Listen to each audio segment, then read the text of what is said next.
Hello everyone. আজকে আমাদের লাঞ্চের মেনুতে তো অনেক কিছু ছিল। এক একদিন হয় না, খেয়ে পারা যায় না। আজকে আমাদের ঠিক সেই অবস্থা ছিল। ডাল, ডাঁটার শাক ভাজা, লেফট ওভার মাছ, আলু ভেন্ডি পোস্ত, এছাড়াও আমাদের আলু পনির করা হয়েছিল আজকে। জেঠি এখানে আমাদেরকে খিচুড়ি দিয়েছিল, আর খিচুড়িটা খেতে না ভীষণ ভালো হয়েছিল।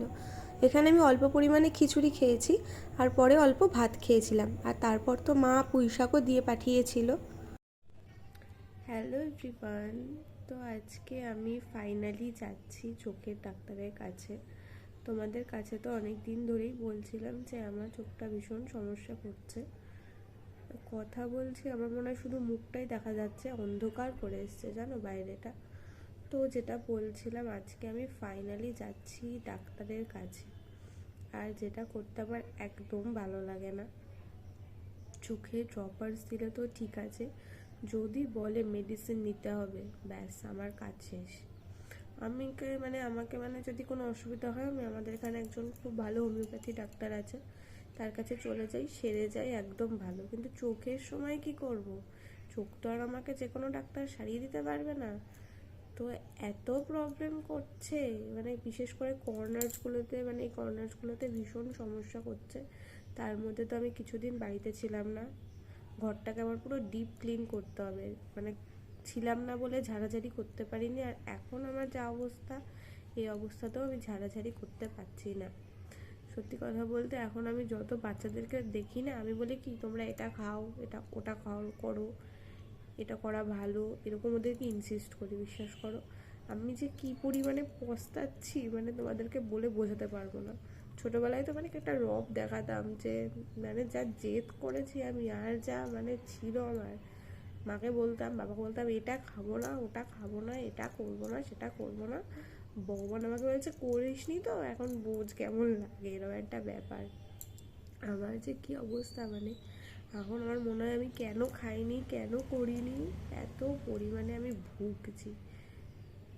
অ্যালার্জিস থেকে তো প্রবলেম হচ্ছেই, শুধু চোখে প্রবলেম হচ্ছে না, হাঁচি কাশি তো লেগেই রয়েছে, তার মধ্যে চোখটা জ্বালাচ্ছে বেশি পরিমাণে। কী করার? এখন আমাকে বললো আমি অফিস থেকে ফিরবো, তুই আয়। তাও আজকে আমি যেতাম না, আজকে একটু বাড়িতে যেতাম, ঘুরে আসতাম। তখন বলছে আয়।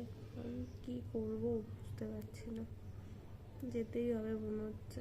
চোখটার জন্য ফুলে যাচ্ছে, আর চুল কাটছে, আর তার মধ্যে দেখো কি হয়েছে একটা, বাবা জীবন ইয়ে করে ফেলছে।